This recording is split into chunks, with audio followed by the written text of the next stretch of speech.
Story 1, The House Past Mile Marker 17. They told us not to take the back roads. The old woman behind the gas station counter said it with a kind of weathered pity, like she knew we wouldn't listen. Her hands trembled as she handed Kyle his change, eyes flicking briefly to me before settling back on him. "If you're heading through the valley," she said, "stick to the main road. Don't follow the signs after mile marker 17. Kyle laughed, brushing it off with a thank you and a polite nod. But I saw the way her expression didn't change. She wasn't trying to scare us. She looked scared herself. We were just 2 hours from Kyle's grandmother's house in Idaho. We'd been on the road for most of the day, weaving through forests and tiny towns that didn't show up on Google Maps. Kyle, being the type that romanticizes everything, insisted we take a more scenic route. "Highways are for people in a rush," he said. "Let's explore." What we got instead was silence, the kind that presses against the windows, fields that stretched out too far, as if the world had thinned at the edges, and a creeping dread that rolled in with the dusk, like low fog. We reached mile marker 17 around 6:42 p.m. I remember that number because I took a photo of it.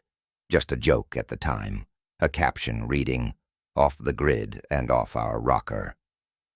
The road turned to gravel right after that sign. A cracked wooden post leaned to one side, with a barely readable message carved into it. Raker Road. Below that, someone had spray-painted over it in red. I couldn't tell what it said. It had been scratched out. But I didn't like how fresh the scratches looked. "We shouldn't," I muttered. Kyle smiled at me. "You worried about ghost stories from a gas station, Granny?" I wanted to turn back, but I also didn't want to fight. So I stayed quiet, pulled my hoodie tighter around me, let him drive. 10 minutes in, the trees started to thicken, not in the way they normally do along a back road. These felt planted, like a wall of green rising around us. Shadows grew longer. The temperature dropped.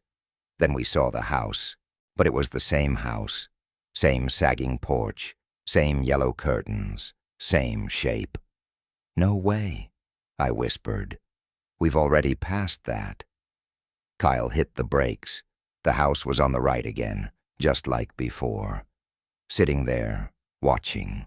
Kyle didn't say anything, but I could see his jaw tightening.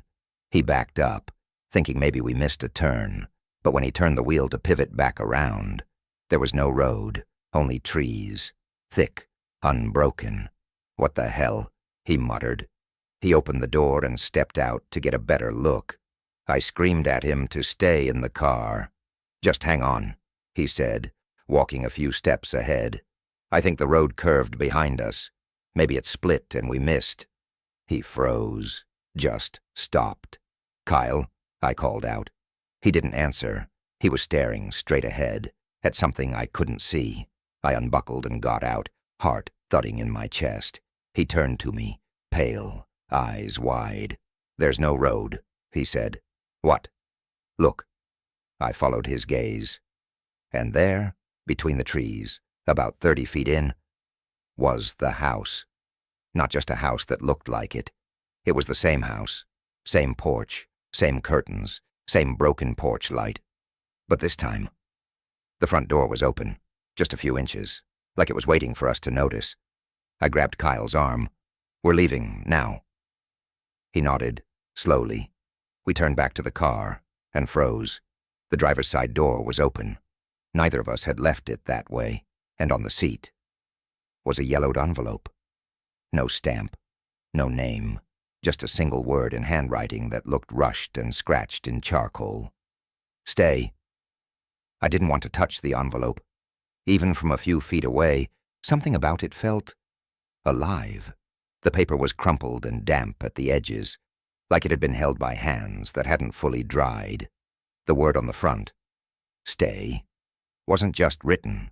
It was gouged, scratched like someone had run out of ink and used the pressure of desperation instead. Kyle reached for it. "Don't," I snapped. He looked at me, a strange calm in his eyes. "Maybe someone's messing with us." "Oh yeah?" "On a road that doesn't exist, with a house that teleports and a front door that opens by itself." He hesitated, fingers hovering over the envelope like it was giving off heat. Then he grabbed it. It felt heavy. He said later, like it was soaked in more than moisture. He opened it slowly, the seal cracking like dried skin. Inside, a photo, black and white, slightly blurred. It showed a man and a woman, but the woman was me, or someone exactly like me. Hair, hoodie, posture, identical. The man next to her was standing just a little too close, half in shadow, and I couldn't see his face. On the back, written in the same frantic charcoal scrawl, "We stayed. We thought we could leave. We were wrong." We stared at each other. Kyle dropped the envelope and stumbled back. "We need to go, now." We got in the car and shut the doors hard enough to rattle the windows. Kyle started the engine. The headlights flickered on and landed directly on the house.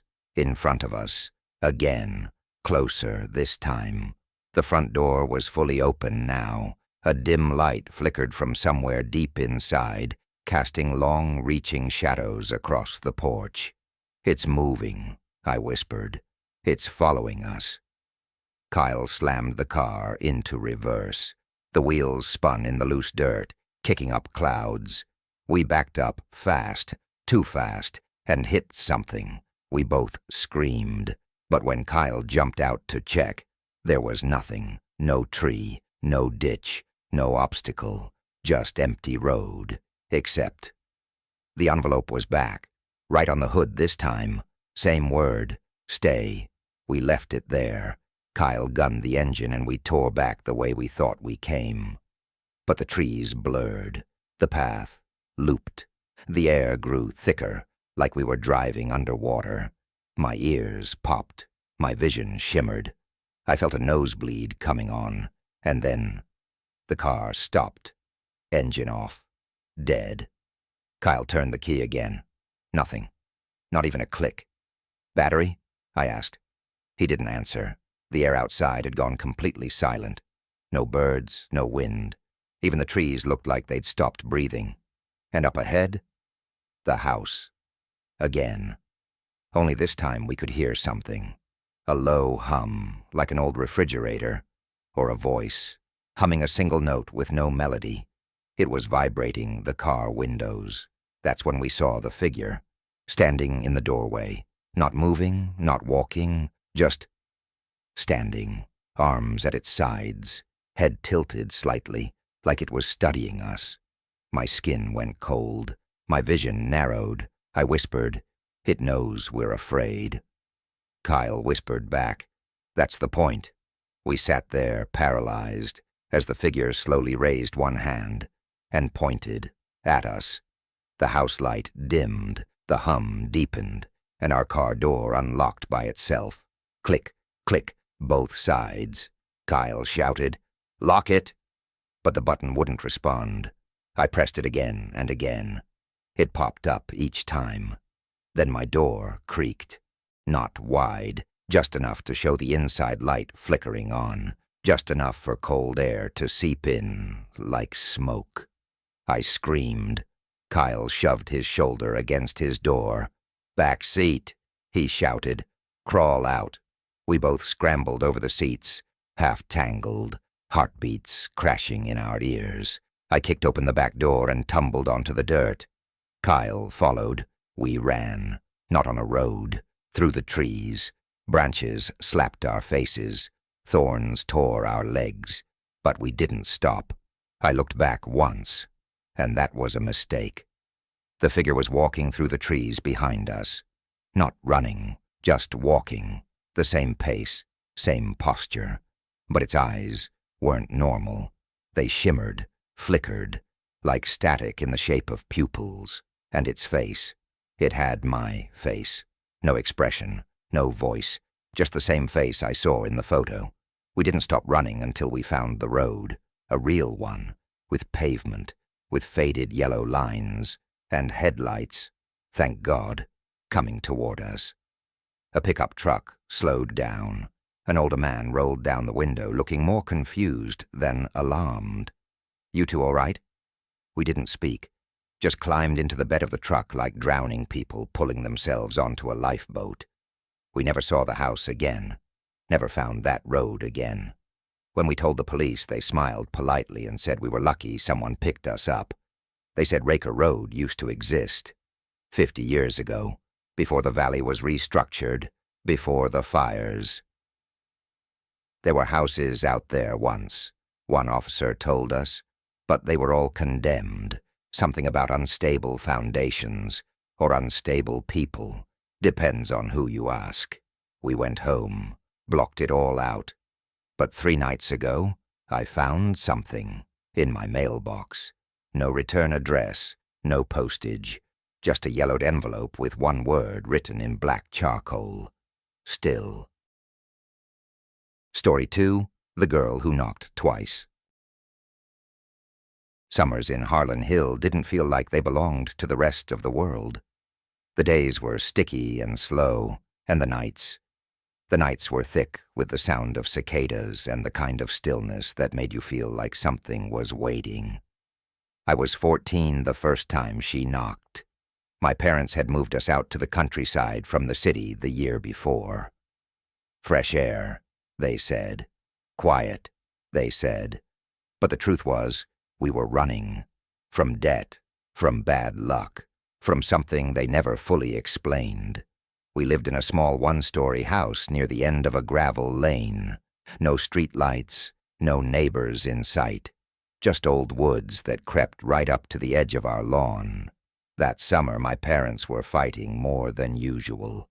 I started sleeping in the living room, using the hum of the TV to drown them out.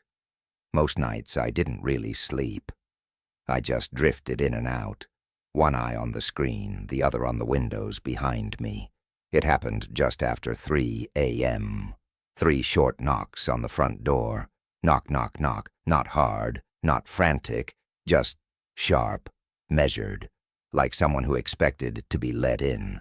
I sat up, heart slamming in my chest. The porch light was off, and I couldn't see much through the curtain. The TV still buzzed quietly behind me, casting flashes of blue across the room. I thought maybe it was a dream. Maybe I'd imagined it, until it happened again. Knock, knock, knock. This time, I stood up. I crept to the door, barefoot, heart pounding, and pulled the curtain back just enough to peek outside. No one there, just the empty porch, just the night. And then I saw her. Not on the porch, at the edge of the trees. A girl, maybe 10 or 11, pale, hair down to her shoulders, wearing a faded yellow dress. She was just standing there, facing the house, not moving. Her arms hung limp at her sides, and her head was tilted, like she was trying to listen to something inside the walls. I froze.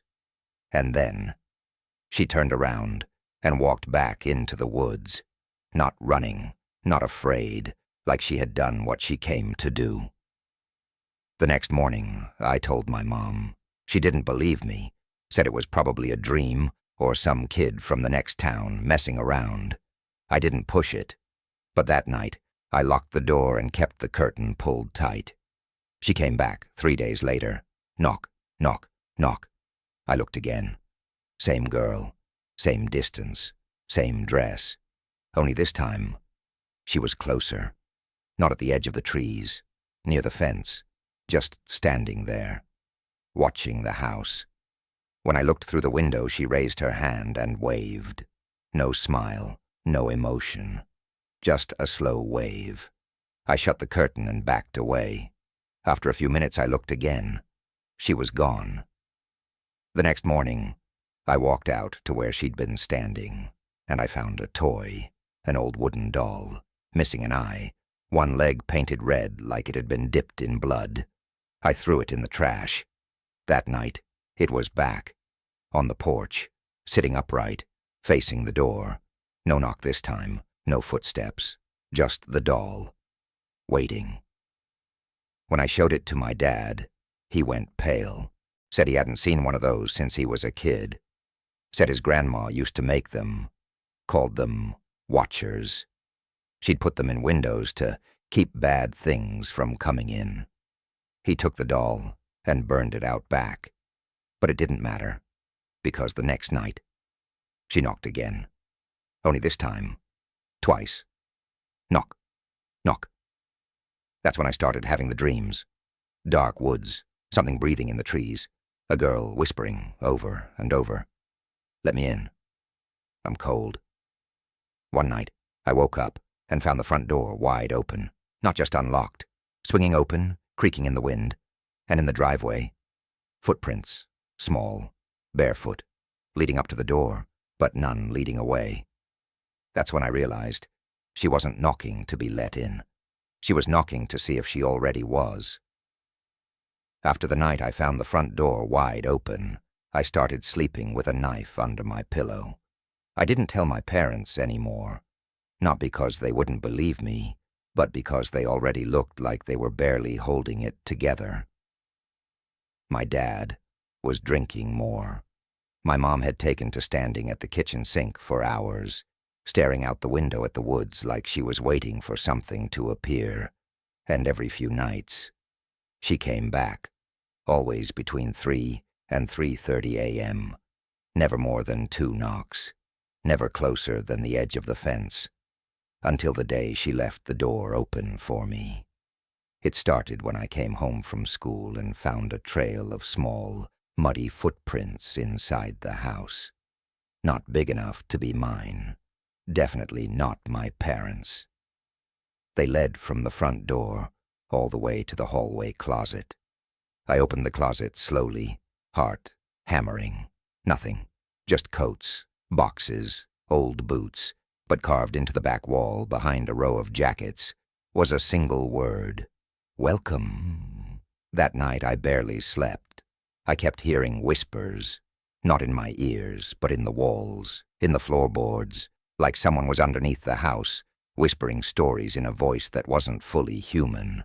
Around 3:20 a.m., I heard the knock again. Knock, knock. I crept to the window. This time, she wasn't alone. There were 2 of them, the girl in the yellow dress, and another, taller, thin, wearing dark clothing, face hidden by the porch beam. They just stood there, still, watching. I didn't open the door, but I didn't sleep either. The next day, I stayed late after school. I couldn't bring myself to go home, not yet. I walked around the back roads until sundown, hoping the air would clear my head. But when I returned, my mom was gone.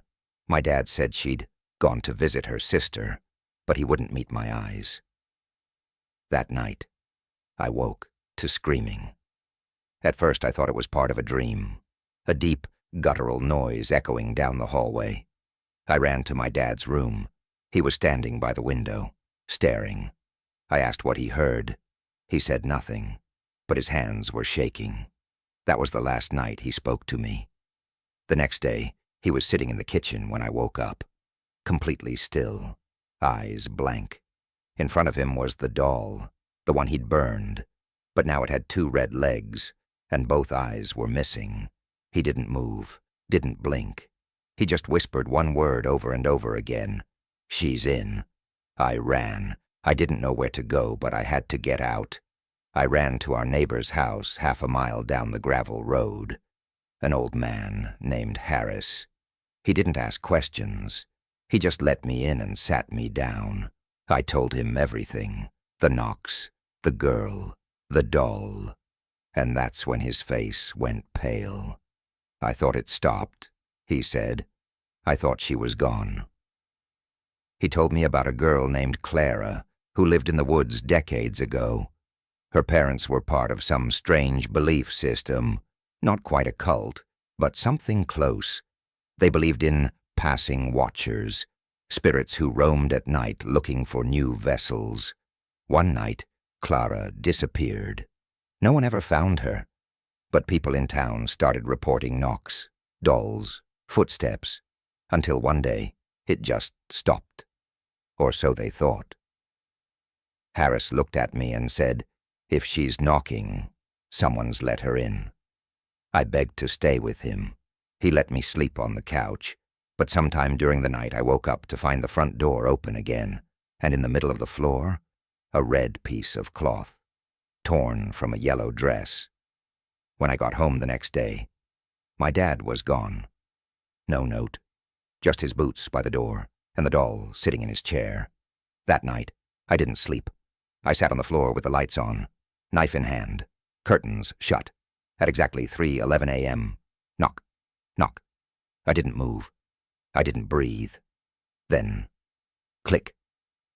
The closet door across the room opened by itself, and standing inside, no longer outside the window, no longer behind the trees, was the girl.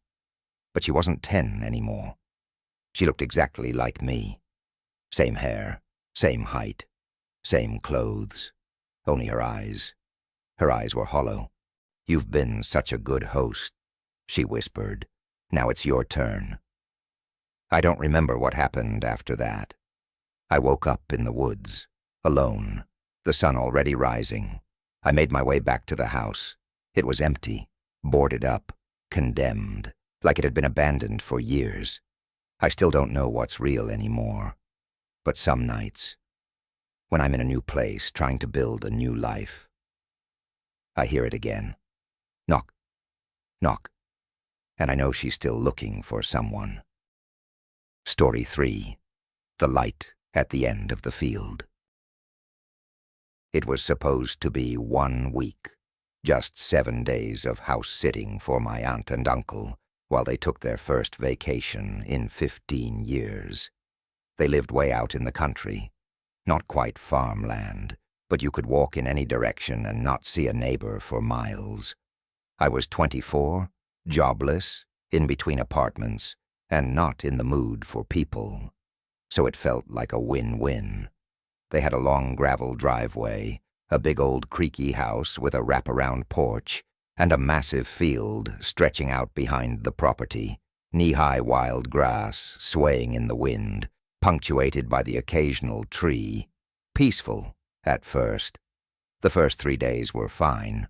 I watered the plants, fed the dog, took long walks, but on the 4th night, something changed. It started with a flicker, a faint light glowing from the far edge of the field. I thought it was just a reflection at first. Headlights from a passing truck, maybe, though no road came that way. I stared at it from the porch. It pulsed slowly, almost like a heartbeat. On impulse, I grabbed a flashlight and walked to the edge of the backyard. The light looked about 200 feet out. Easy. But as I walked forward, it didn't get closer. No matter how far I moved, the light stayed just out of reach, always the same distance, never shifting, never growing. I finally stopped, spooked, turned back. The house was farther away than I remembered. I jogged back, trying to shake it off. Maybe it was some weird swamp gas or a trick of the eye. Maybe I was just overtired. I didn't sleep well that night. The next morning, the dog was missing. Lucy, a 10-year-old golden retriever, sweet and old and not the kind to wander, was gone. I searched the entire house, the porch, even checked under the deck. Nothing. When I opened the back door to scan the field, I froze. The light was back, but now it was closer, and right beside it was Lucy, just sitting there, still, staring into the glow. I shouted her name. She didn't react, didn't move, didn't blink. I walked toward them, slowly, cautiously. With every step, the light and the dog appeared farther away. The same impossible distance trick. After 10 minutes of walking, I turned around. The house was barely a speck now. I panicked. I called out again, louder this time. Lucy stood up, turned, and walked straight into the light. She vanished. The light went out. I sprinted back, completely disoriented. I must have gotten turned around because it took nearly an hour to find the house again. My legs were scratched from the tall grass. My heart wouldn't slow down. I checked the porch, the deck, the house again. Nothing. No paw prints, no fur, no Lucy. That night, the light didn't come back, but the phone rang. Not my cell. The house phone, mounted to the kitchen wall like something from the 90s. I didn't even know it worked. The caller ID just read, Field. I picked up. At first nothing, then static, then a voice, low, whispery, like someone speaking through layers of cotton. Don't follow her, or you won't come back.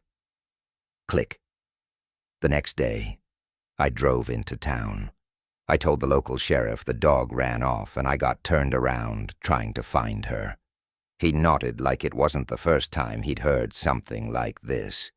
When I asked if anyone had reported strange lights or missing pets, he just said, "You're not the first person to see it, but it's best not to go looking for answers out here." Whatever that meant. That night, the light returned, brighter this time, flickering like a signal. I stayed inside, curtains drawn, TV on loud, but at 3:12 a.m. I woke up. The back door was wide open. On the porch, Lucy, dripping wet, matted fur, eyes, wrong, milky, like she'd aged 20 years overnight. She didn't bark, didn't wag her tail. She just stared at me, head tilted. Then she opened her mouth, but no sound came out, just light, pure white light pouring out of her throat like a flashlight beam. I screamed and backed away, and then she blinked, once, and collapsed. I ran back inside, locked every door, and spent the rest of the night huddled in the bathtub. When the sun came up, she was gone again. No sign she'd ever been there. Just one thing left behind, a clump of fur, and a single tooth. The day after Lucy returned, or whatever that thing was, I packed my bags. I left a voicemail for my aunt and uncle. Just said I had a family emergency and couldn't finish house sitting. I didn't even wait for them to reply. I locked every door, grabbed the keys, drove. I didn't make it far, because about 5 miles down the dirt road, the car died. No warning, just silence. Every light on the dash blinking like it was possessed. I called for a tow, but there was no signal, even though I'd had full bars that morning. So I turned around, walked, back toward the house. But it took longer than it should have.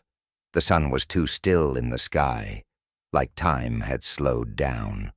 When I finally got back, the light was waiting. Not in the field this time, in the driveway, blocking the front door, and it was no longer just light. It had shape now, a tall, thin silhouette, like a man made of flickering white flame, head tilted, arms long and limp. It didn't move, but I heard a voice inside my head. She came back because she listened. I don't remember going inside. I don't remember sleeping, but when I opened my eyes, I was in the attic. The hatch was shut tight, padlocked from the outside. There was a mirror in front of me, large, Victorian, like it belonged in some haunted mansion. I stood and saw my reflection blink twice, but I didn't blink. It was off, not flipped like mirrors usually are. I said hello, and my reflection mouthed something different. It whispered, "You're not out yet." Hours passed. I found a journal under a floorboard, dusty and half-eaten by time. The first entry was dated 1971. It read, "Saw the light again. Always the same distance, always calling." There were dozens of pages, scrawled notes, sketches of the figure, symbols I didn't recognize. One page had been underlined several times. "The field isn't a place, it's a doorway." I dropped the journal. Then the hatch creaked open. No footsteps, just opened itself, and something whispered, "She's waiting." I ran, out of the attic, down the stairs. Front door wide open. It was daytime again, but the light was in the backyard, and Lucy was standing in front of it, still, waiting. This time, I walked toward her. The air changed with every step. Heavy, thick, electric. When I reached her, she turned and stared at me. Her mouth opened. "It's not about finding answers," she said. "It's about who answers when you look too long." Then she stepped aside, and the light moved. It parted, like curtains, revealing a hallway in the middle of the field, wood floors, floral wallpaper, picture frames with blurred faces. I stepped forward once. Everything went silent, even the wind, and the voice returned, not in my head this time, out loud, everywhere, like the sky was speaking. "You asked what the light was, but the light never asked for you." Then everything went white. I woke up in the hospital. My aunt and uncle were sitting nearby, pale and speechless. Apparently, I had been missing for 9 days. They found me curled in the field, clutching Lucy's leash. No sign of Lucy, no prints, no evidence anyone else had ever been there. They didn't ask questions. I didn't answer any. But the hospital staff kept asking if I had memory loss, because I kept saying weird things in my sleep. Stuff like, "The hallway is still open," or, "I blinked before the mirror did." They discharged me after 2 weeks. I moved to the city, changed my number, cut contact. But sometimes the lights flicker. And when they do, I hear the click of paws on wood floors. Sometimes I dream of that hallway again, longer each time. And just last week I got a package in the mail. No return address. Inside was an old mirror, and a note that said, "One last step."